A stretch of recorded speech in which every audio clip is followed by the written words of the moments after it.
Hello there, World of Tankers. Welcome to the channel. Hopefully all of you are doing well out there. I'm of course your host, Tanks Blitz, and in today's video, we're going to be talking about the Tier 9 Russian heavy tank, the ST-1. Now this vehicle is very similar to the Tier 10 counterpart, the IS-4. You'll notice the frontal armor looks very similar on the angles, the shape. The turret as well has got a very similar design, and one thing you will notice is the exact same gun design, and that's because the ST-1 carries the exact same gun with the crazy amount of heat pen at 374 millimeters. So the gun on this tank is pretty much exactly the same, just a little bit worse on the aiming time, dispersion, and reload than the IS-4, which makes this tank really deadly if played correctly. Not only that, but the tank has very good mobility, going upwards of 40 kilometers per hour, very similar again to the 42 on the IS-4. Not only that, but this thing has 8 degrees of gun depression, which in fact is 2 more than the Tier 10 version, the IS-4 once again, which makes this vehicle super strong, able to work any ridgelines in the game. The turret armor is ridiculously thick on this vehicle. In fact, I would say that this is probably the strongest turret at Tier 9. This tank pretty much has everything going for it you would want on a Tier 9 heavy. It's kind of the jack of all trades. Got mobility, it's got good frontal armor. Now it does, of course, have some weak spots, like the lower plate is very easy to penetrate. The cupola on top as well is about 280 millimeters thick, and while that is ridiculously strong, that means that most Tier 9s and 10s can easily butter right through that with premium rounds, and even some Tier 8 heavy tanks can if they are running calibrated. So yeah, we're going to be talking about the ST-1 in today's video, and it is a 1. I think it's the Roman numeral 1 for the tank, so it is actually not called the STI for any people out there wondering. But of course, before I do get into this gameplay, please do make sure to smash that subscribe button down below, as it helps out the channel a crazy amount. But getting straight into it, what are we up against? This is possibly one of the worst matchups you could ask for in this tank. Not only are we up against a bunch of deadly Tier 10s, but we're one of the only Tier 9s in this game as it is. But the nice thing about the ST-1, as I said, is that it carries the same gun as the IS-4. So first of all, penetration isn't an issue. If there's any vehicles like that Jagdpanzer, the E100 that I'm trying to shoot at, the heat is just going to go right through that turret, no problem whatsoever. Not only that, but I'm not worried, actually, at all about Tier 10s in this tank, because this thing has 8 degrees of gun depression. The turret armor is ridiculously thick. This is honestly just as good as most Tier 10 heavies currently in the game. So I can push this right up to an aggressive position and do a pretty solid job.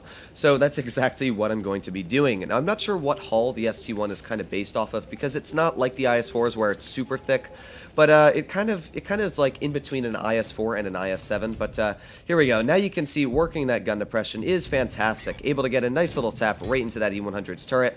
Bouncing the Sheridan shot, of course, I would love to do that every time, but we're reloading once again here.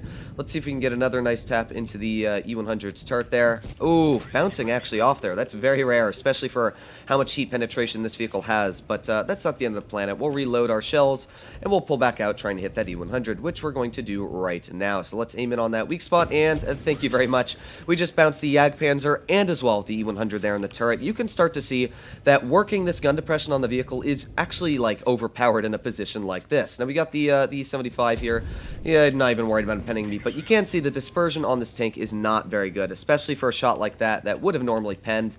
Really not wanting to go in there. So we got to be very careful. I know that Jag is probably waiting at the back of the bush for me, so I kind of don't want to play with that right now. We also got the E100 jumping off to the side, it would look like, which he did, and that Jag went right through the turret with the heat shell, as you can see. Actually a very high roll as well going for that Jag, but not very good for me. I will say that any big shell going into my turret is not a turret shot I want to have on my tank. So let's get a penetration into this Jag just to get a little bit of engine. So there we go. I'll take that 410 damage. Let's back up. There you go. Bounce from the Jag in the turret once again. Working that gun depression makes this thing nearly impossible to penetrate in certain scenarios. Not going to be able to penetrate you, so once again, I'm going to try and go for this Jagdpanzer just because he hit me before. Oof, that's not good though. Okay, we got to back up before this tank tries to shoot me. We've got the 183 pulling off to the side here, and with that 183 pulling off, that is fantastic for me, because of course that means that I don't have to worry about the Jag. Oh, you can start to see though, one of the biggest issues with this tank is that accuracy on the move. That gun, I think that was also a little combination of lag there, because that was just a really weird miss in general, but you can start to see that the gun does occasionally miss some weird shots. Let's aim in for that Jag's weak spot again. That heat just pretty much, as I said, always going through those weak spots, no problem whatsoever. So I'm just going to push up here now that the Jag did fire. fire, and we're going to get a nice little tap right into the lower plate of him. He's already pretty much a one-shot for us. I know we're going to be able to out-reload him just because, of course, he fired when we were reloading. So let's get off to the side of him here, and yeah, this poor Yag is going to be taken out of the game. So we've only taken one shot so far of damage. And as, of course, while we were hit quite hard, the thing is that the armor just works great on this tank. I was able to literally duke it out against a Jagdpanzer, an E100, and the E75, granted, was stock, not necessarily the best player, but I was still able to duke it out against literally tier 10 vehicles and still come out on top. So now we got the Sheridan right here.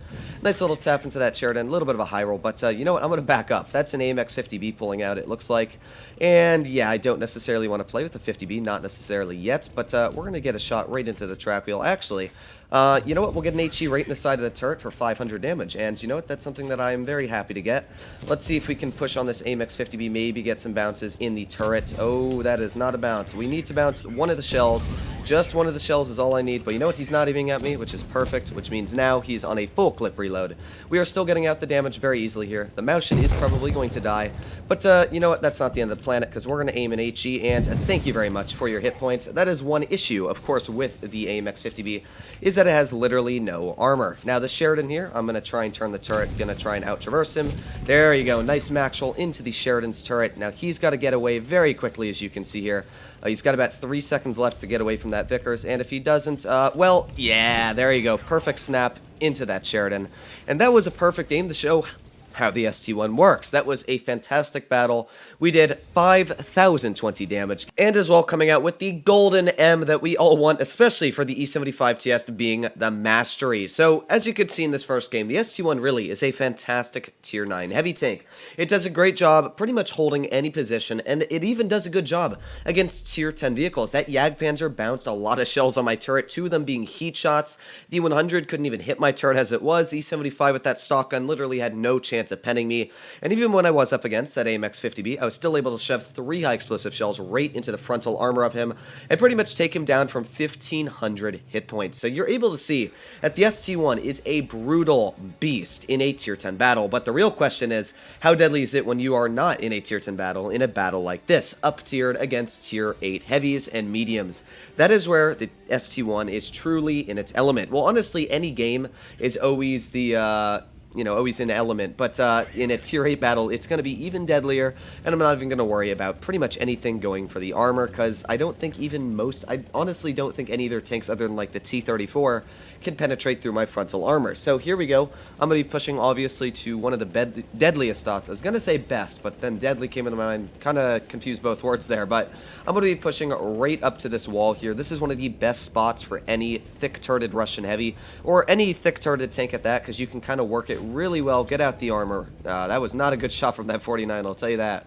But here we go, into position, slowly making my way over here. But now that I'm in this spot, I'm pretty much going to be impervious to most shells. We got the T-34, and as you can see, this thing, as it has 270 millimeters of standard pen, easily able to overmatch that frontal armor on the T-34's turret. The AG over there, we've also got the Super Pershing, who's shooting me in the side, but another nice tap into the T-34. I'm going to back up here, of course, so I don't get hit by that T-34. We've also got the 49 there, who, yeah, I'm not sure what they're doing, just shooting at me.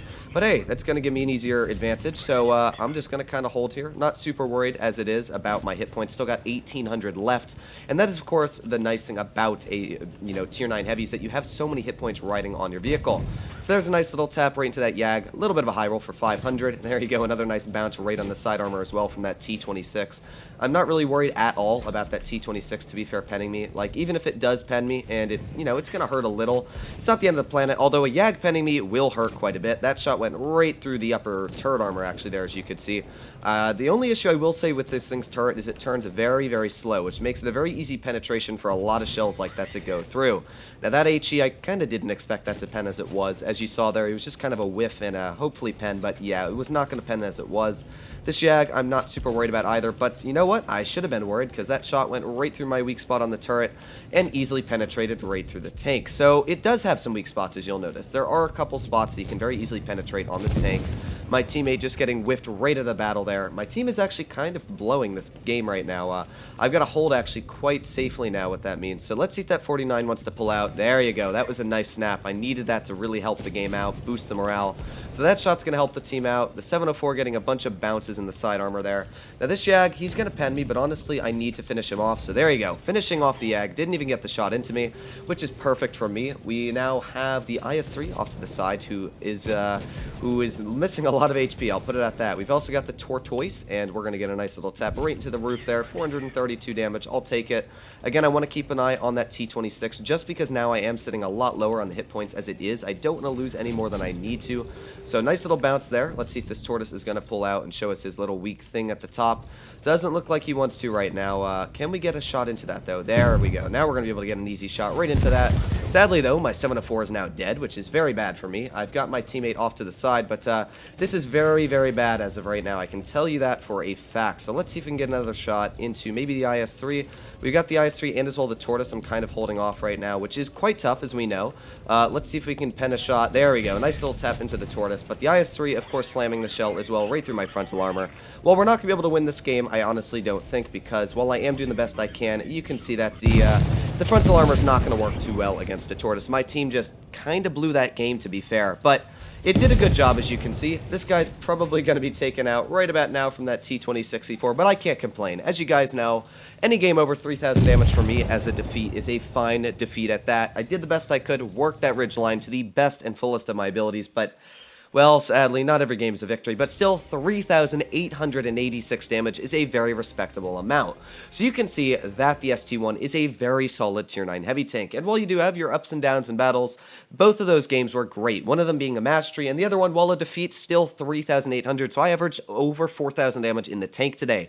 Pretty dang spectacular, again, for a Tier 9 heavy. So let me know what you guys think in the comments down below, if you agree with my opinion or you disagree. But of course, if you do, please make sure to smash the subscribe button down below.